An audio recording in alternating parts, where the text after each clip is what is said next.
The Clash of Worlds, the Grand Meridian Hotel in Manhattan, was dressed in glass and gold that evening, its marble lobby echoing with the footsteps of men and women in suits worth more than most people's yearly wages. A hush of polished wealth hung in the air, broken only by the steady hum of conversation between business titans who thought the world belonged to them. The chandelier overhead shimmered with hundreds of crystal drops, catching light like frozen rain, and beneath its glow a single man drew every eye. Khalid al-Rami was not just another name in finance. He was the son of a desert dynasty, heir to a fortune so deep that oil rigs, skyscrapers, and private islands bowed beneath his signature. Tonight, however, his face was shadowed with fury. His tailored charcoal suit seemed almost like armor as he stood tall, dark eyes blazing with an anger no one in the room dared to challenge directly. For hours he had listened to Western executives dismiss his vision, mock his English, and whisper in arrogance as though his presence was a nuisance rather than an honor. The room had forgotten that he was the man whose investments could rebuild entire cities, the man whose phone call could move billions. In their smugness they had pushed too far, and now Khalid's patience snapped like a brittle reed in the wind. The conference table stretched long across the hall, and around it sat polished faces that pretended calm as Khalid shoved his chair back with a sharp scrape. His voice, deep and edged with his native accent, filled the room in booming syllables. "Enough," he said, his tone cutting through the chatter like steel through silk. "You insult me, you insult my country, and you waste my time." His words, though not perfect in English, carried the weight of a desert storm. Slow, unstoppable, filled with thunder. Murmurs erupted instantly. A few executives tried to calm him with polite hands, others rolled their eyes as though dealing with a spoiled child. Their disrespect was not even hidden anymore. With a sweep of his arm, Khalid gathered the documents before him, scattering them across the table like so many worthless scraps, and turned sharply toward the exit. His polished shoes struck the marble floor with a rhythm of finality. The mighty investor, the man flown across oceans in a private jet, the man every bank in the city had begged to host, was leaving. And when Khalid left, opportunities turned to ash. In the corner of the hall, barely noticed by anyone, Marcus Johnson pushed his mop bucket slowly across the floor. The bucket wheels squeaked against the tiles, and he moved with the kind of practiced quietness that years of janitorial work had taught him. Nobody looked twice at the janitor. His uniform was faded navy blue, his gloves worn thin, his boots scuffed. To most in the hall he was invisible, a shadow drifting between power and wealth, existing only to clean the messes of those too important to notice him. Yet Marcus noticed everything. He noticed the arrogant sneers of the executives who laughed at Khalid's accent. He noticed the way Khalid's jaw tightened with each passing slight, how his shoulders stiffened when they ignored his proposals. And now, as the billionaire stormed toward the doors, Marcus saw something else, an old, familiar kind of rage. The kind of rage that lived in men who had been underestimated their whole lives, men who had clawed their way out of dust and insult only to be mocked once more. Marcus had seen it before, in the eyes of fellow Marines when they returned from duty only to face empty promises at home. He knew that look, and it pulled at something inside him. The room's voices rose, but none dared to address Khalid directly. They whispered about his temper, muttered about his wasted millions, and one man even chuckled that maybe it was better if the desert prince took his money elsewhere. The insult was quiet, meant to be buried in the noise, but Marcus heard it clear as day. And before he could think, before he could weigh what it might cost him, he spoke. Not in English, not in the polite tone of the staff, but in deep, fluent Arabic that rolled like the desert wind itself. "Ya Sheikh, la tugadir hadihi al-majlis liajil juhal la yarifun kimatak," Marcus said. His voice was steady, rich, and startling in its suddenness. "Do not leave this council because of fools who do not know your worth." The words hung in the air like thunder after lightning. Every conversation froze. The executives stopped mid-whisper, eyes wide, disbelief painted across their faces. The janitor had spoken, and not only spoken, he had spoken in the ancient tongue of Khalid's homeland, with an accent so pure that it cut straight to the marrow of memory. Khalid himself froze mid-step, his hand on the brass handle of the door. Slowly he turned his head. His dark eyes, still burning with anger, now shimmered with something sharper: shock, recognition, and a flicker of respect he had not shown anyone in the room tonight. He scanned the hall, searching, until his gaze fell upon Marcus standing there with mop in hand, chest rising and falling heavily, as if he too could not believe what he had just done. A silence stretched, so complete that even the chandelier lights seemed to hum louder. Khalid's steps echoed as he walked slowly toward Marcus, each click of his polished shoes a drumbeat of curiosity. The executives glanced at one another, confused and restless, as though reality had twisted in a way they could not comprehend. A janitor? Speaking the Los language of desert kings? Khalid stopped just a few feet away, his tall frame looming over Marcus. The janitor did not flinch, though his heart thundered in his chest. The billionaire's voice dropped low, the Arabic flowing smooth from his tongue. "Min aunt?" he asked. "Who are you?" Marcus swallowed hard. He had not spoken his Arabic in years, not since his days wandering dusty libraries at the university before life dragged him into different battles. Yet it came back now, sharp and alive. He answered simply, humbly, but with the dignity of a man who knew his words carried weight. "Rajul Addi," Marcus said. "Just an ordinary man." His eyes met Khalid's, unbroken, steady, and in that fragile electric moment, the balance of the entire night shifted. The billionaire, who only seconds ago was prepared to abandon the deal and fly across the Atlantic, now stood still, caught by the voice of a man no one had ever cared to notice. Gasps rippled around the room. Executives leaned forward, whispering in disbelief. Who was this janitor? How could he speak like that? Why did Khalid look at him with more respect than he had shown any of them? The chandelier light caught on the edges of Khalid's sharp features, highlighting the tension that still gripped his frame. Yet beneath the anger, a spark had ignited, a spark that said perhaps this night was not over, perhaps there was more in this room than insult and arrogance, perhaps fate had just placed an unexpected piece on the board. Khalid's lips curved, not into a smile but into something colder, sharper, a question waiting to be answered. The hall held its breath, for everyone sensed that the story was only beginning. The hidden past. The air in the conference hall felt heavier after Marcus spoke, as if the world itself had paused to make room for the impossible moment that had just unfolded. The janitor, with a mop in his hand, sleeves rolled up and sweat along his brow, had spoken in Khalid's native Arabic with the fluency of a scholar. Executives whispered sharply, unsure whether to laugh at the absurdity or fear the shift in power they sensed, for Khalid had stopped in his furious retreat and now stood transfixed. His tall frame was rigid, his expression unreadable, and yet his eyes burned into Marcus with the curiosity of a man who had just discovered an oasis in the middle of the desert. Marcus himself felt the weight of that gaze press upon him like a spotlight, though he did not bow under it. He had spent too many years being overlooked, passed by as if his existence was invisible. Tonight, he had stepped out of that invisibility without even meaning to, driven by instinct more than intention. His heart thundered beneath his ribs, but his jaw remained set, his stance firm, as if to remind himself that he was still a man and not a shadow. He did not break eye contact when Khalid repeated the question, quieter this time, more deliberate. "Who are you?" The room leaned forward, figuratively if not physically. For years Marcus had been the janitor, the man who appeared only after the gala ended, whose job was to sweep up the broken glasses and mop away spilled champagne. No one had asked his story. No one cared about the history etched into the lines of his face or the quiet fire that lived behind his calm eyes. Yet now, forced under the weight of Khalid's curiosity, fragments of that story began to unfurl in his mind, like old photographs that refused to stay hidden. Marcus Johnson had not always been a janitor. Once, long ago, he had walked across the campus of Howard University with a head full of books and dreams heavy enough to crush him.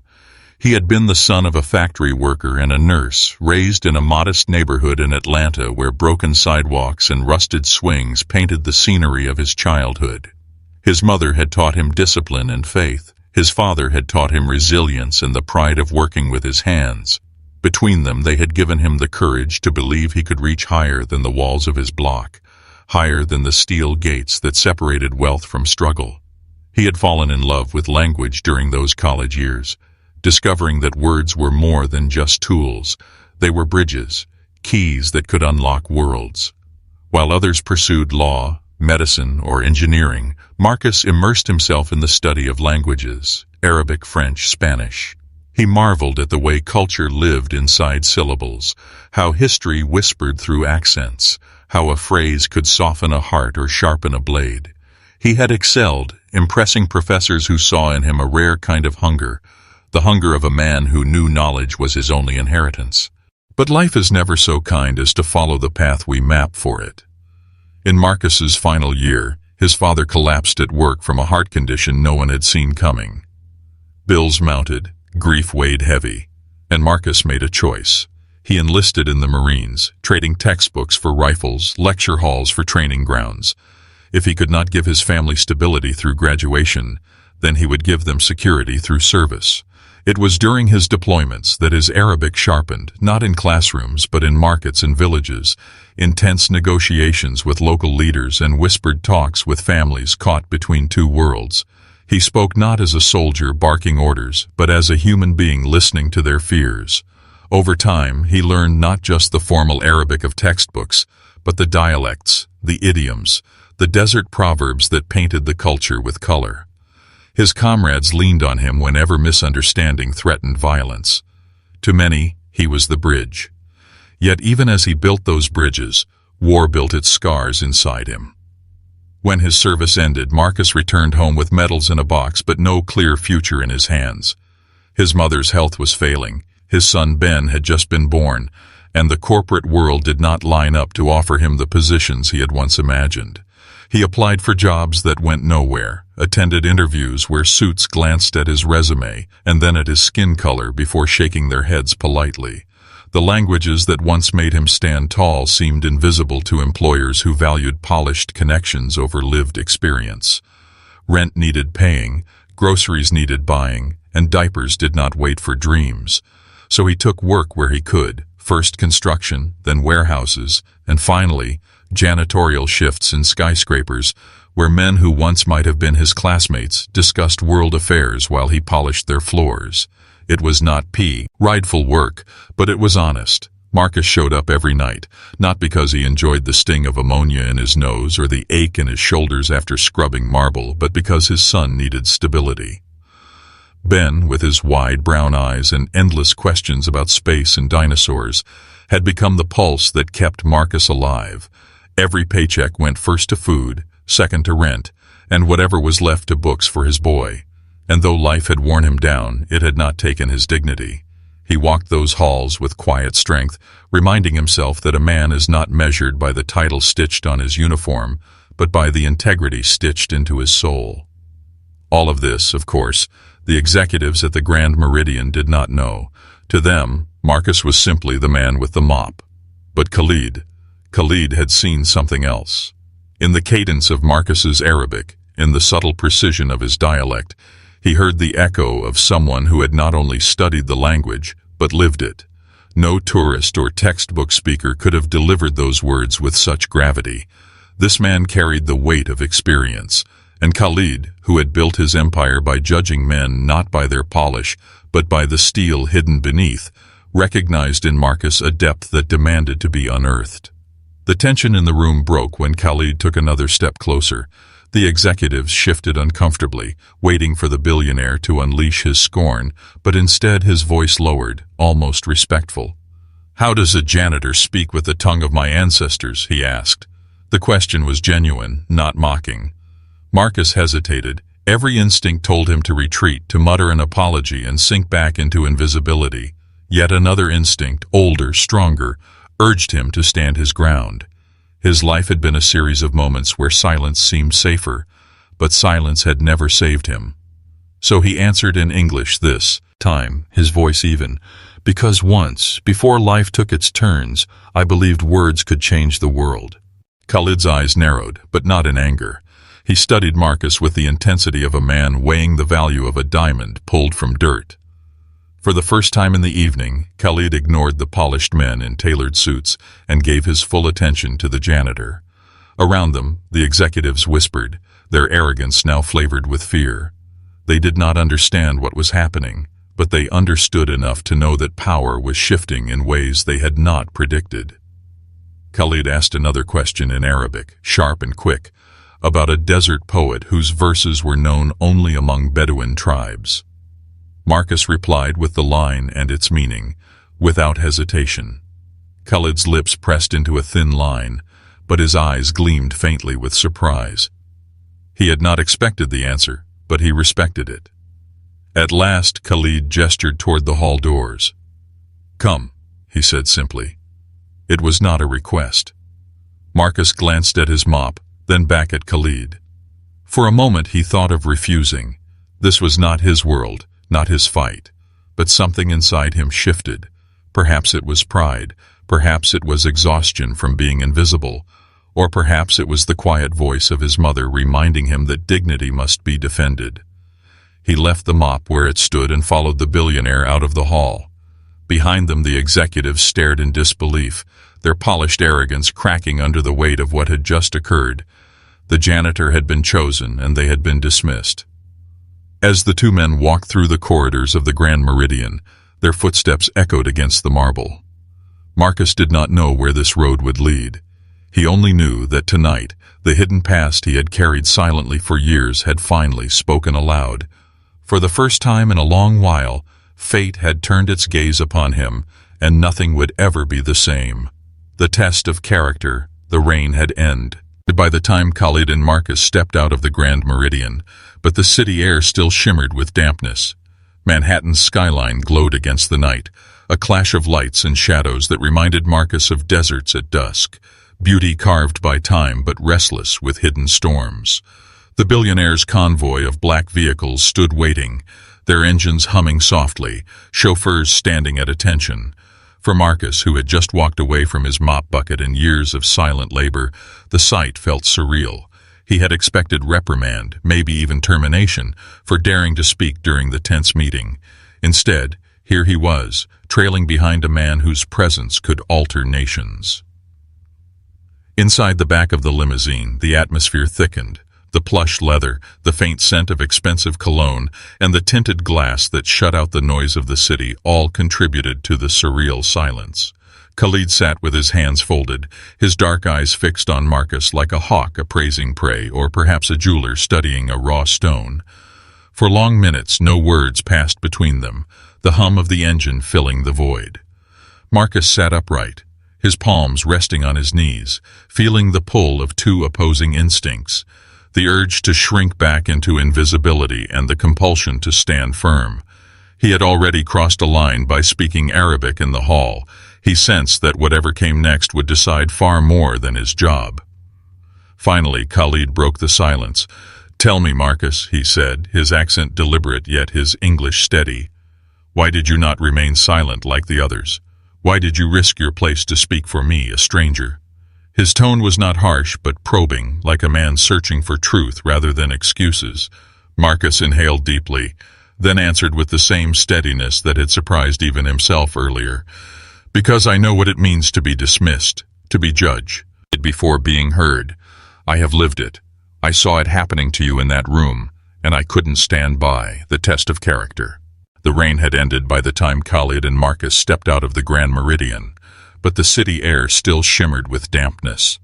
Manhattan's skyline glowed against the night, a clash of lights and shadows that reminded Marcus of deserts at dusk, beauty carved by time but restless with hidden storms. The billionaire's convoy of black vehicles stood waiting, their engines humming softly, chauffeurs standing at attention.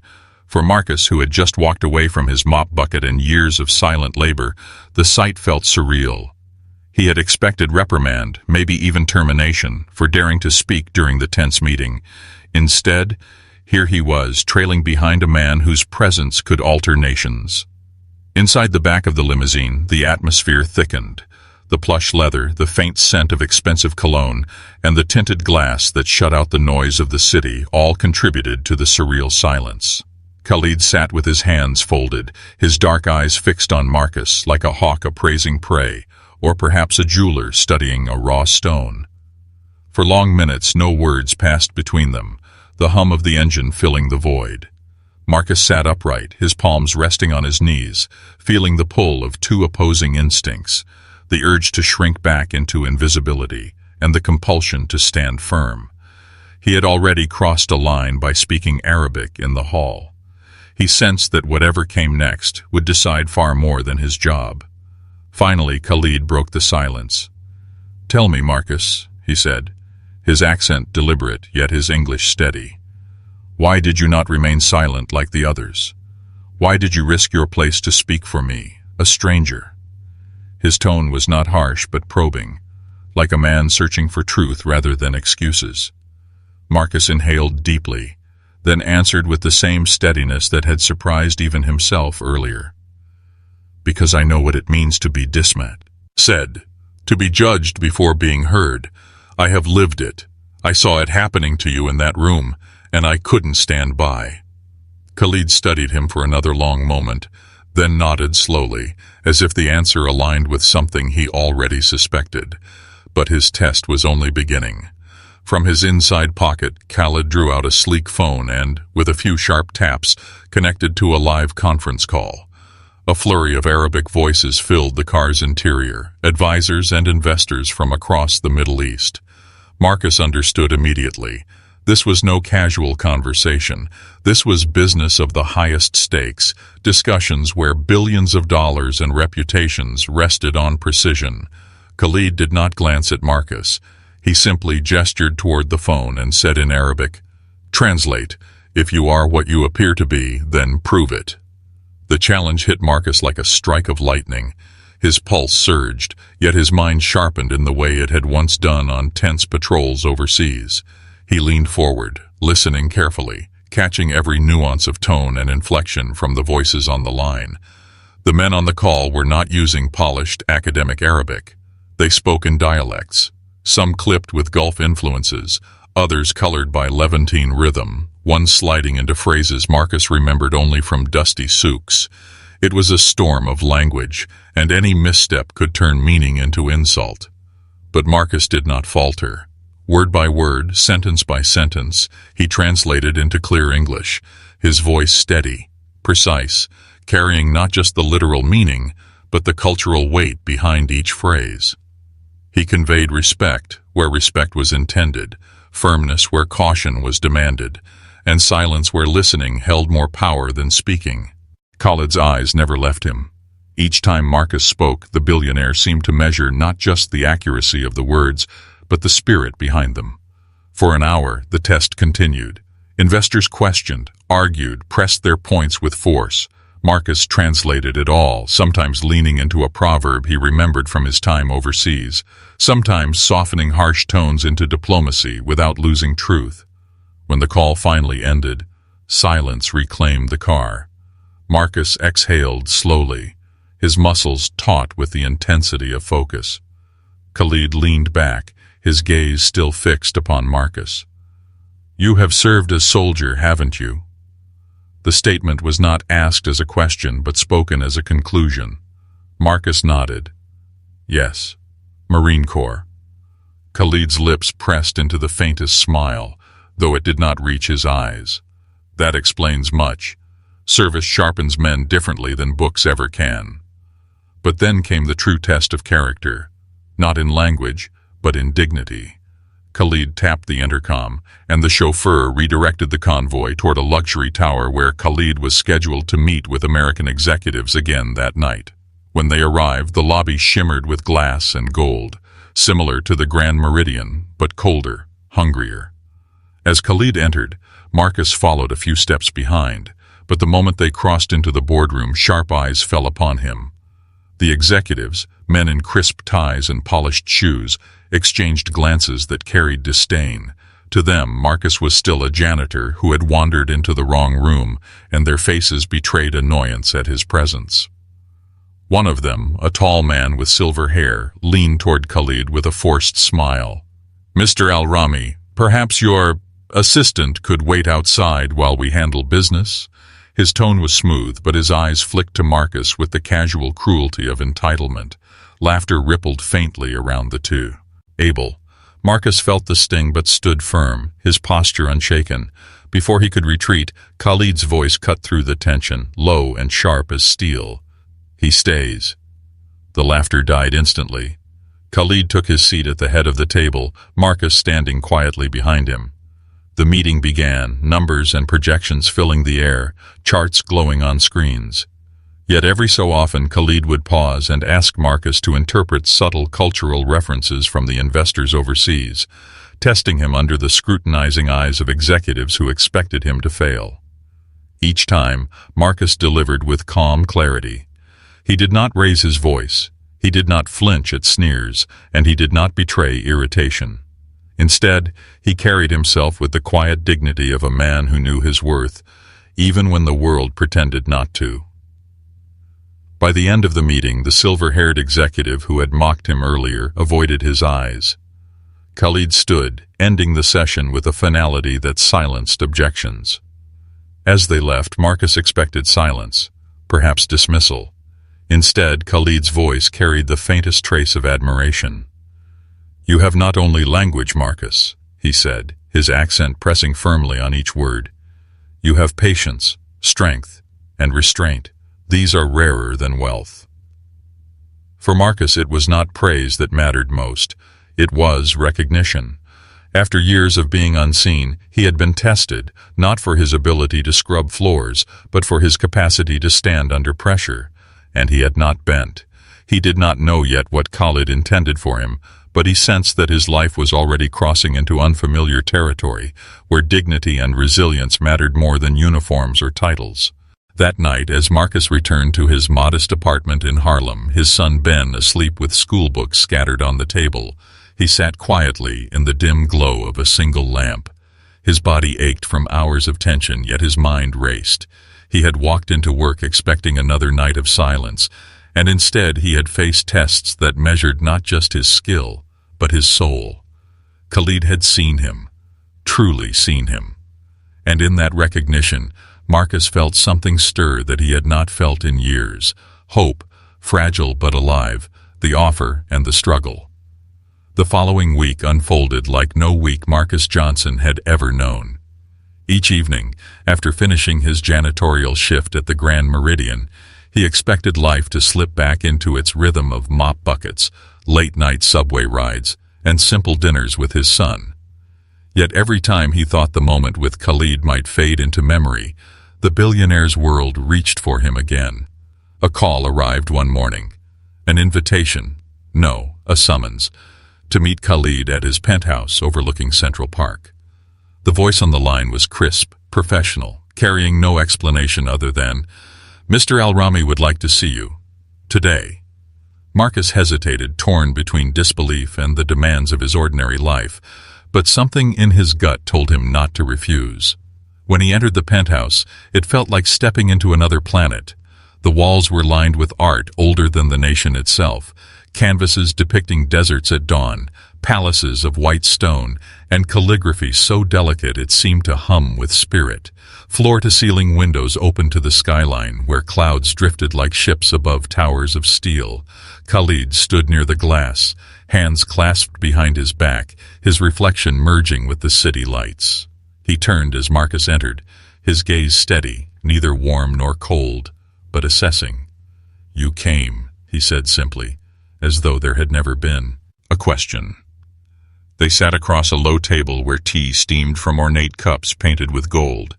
Khalid poured the tea himself, a gesture that startled Marcus, who expected attendants to appear from the shadows. But Khalid's movements were deliberate, each one carrying the weight of tradition. "Hospitality is not measured by wealth," Khalid said, handing Marcus a cup. "It is measured by respect." For a man who had been invisible for so long, the words struck Marcus more deeply than he let show. The conversation that followed was unlike any Marcus had imagined. Khalid did not speak of janitorial work, nor did he dismiss Marcus as a curiosity.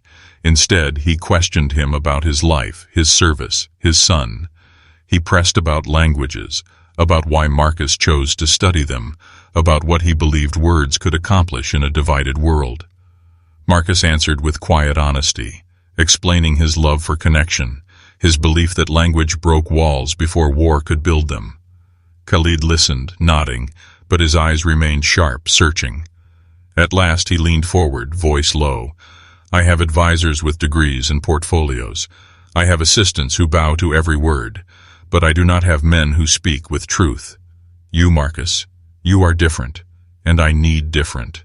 It was then that Khalid made his offer. He wanted Marcus to join his inner circle, not as a servant, not as a janitor, but as a cultural advisor, an interpreter, a bridge between worlds.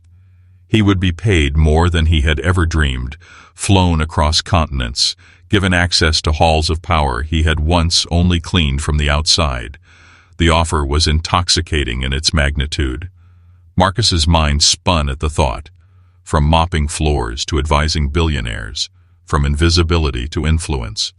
And yet, alongside the allure, fear surged like a tide.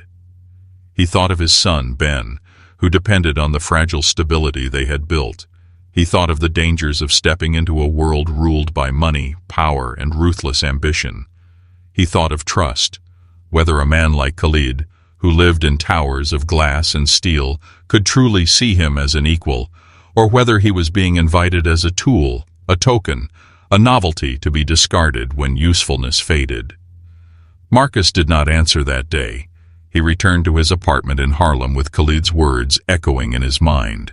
The offer felt like standing at the edge of a cliff, where the drop promised both death and the chance of flight. That night, as Ben slept curled under his blanket, Marcus sat at the kitchen table, staring at the unopened bills stacked beside him. He had spent years fighting to keep them at bay, scraping by on shifts that drained his strength but never filled his account. Now here was a chance to change everything in a single decision. Yet his heart wrestled with doubt. He remembered the Marines, the promises made and broken, the faces of men who had trusted leaders only to be abandoned. He had sworn never again to let blind faith guide him. Was he about to break that vow? The struggle deepened the next day. At work, whispers spread among the janitorial staff that Marcus had been seen with the billionaire. Some joked, others mocked, a few expressed envy, but none understood. They did not know the storm inside him, the weight of choosing between safety and the unknown. That evening he visited his mother's grave. Kneeling beside the headstone, he spoke aloud, as he often did when life overwhelmed him. "Ma," he whispered, voice breaking, "I don't know what to do. This man, this chance, it could change everything for Ben. But what if it costs me myself? What if I lose who I am in the process?" The wind brushed through the trees, carrying the faint scent of earth and rain, and though no answer came, Marcus felt the memory of her voice echo inside him. "Your dignity is your compass. Follow it, and you will not be lost." The next meeting with Khalid came swiftly. This time the billionaire dispensed with pleasantries. He presented Marcus with a contract, crisp paper heavy with clauses and figures. The salary was staggering, the benefits generous. Yet Khalid's eyes, dark and unyielding, made clear this was more than a transaction. "This is not charity," he said firmly.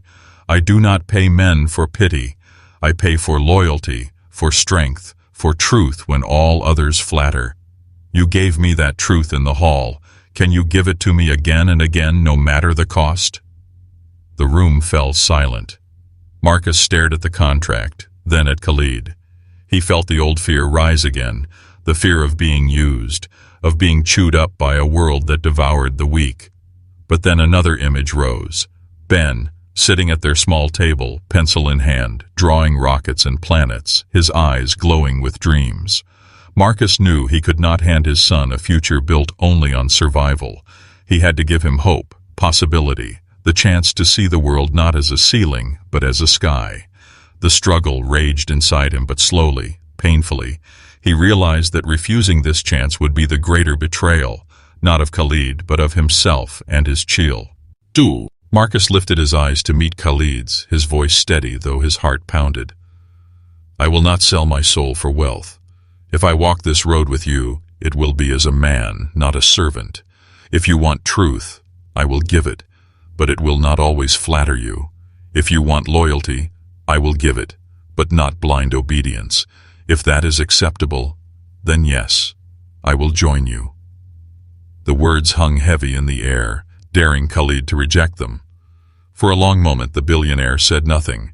Then slowly his lips curved into the faintest smile. "Good," he said.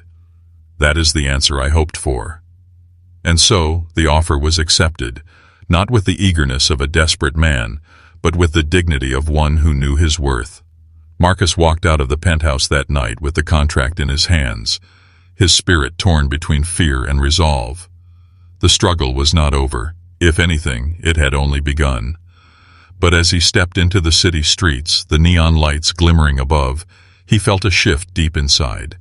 For the first time in years, he was not only surviving, he was choosing. The new dawn. The weeks that followed Marcus's decision felt like stepping out of one life and into another, though the weight of the old world clung to him at every turn.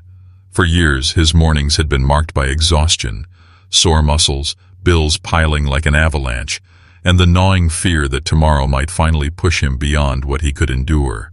But now, mornings came with something else. Possibility. Each sunrise seemed less like a countdown to survival and more like a doorway to a life he had once thought unreachable.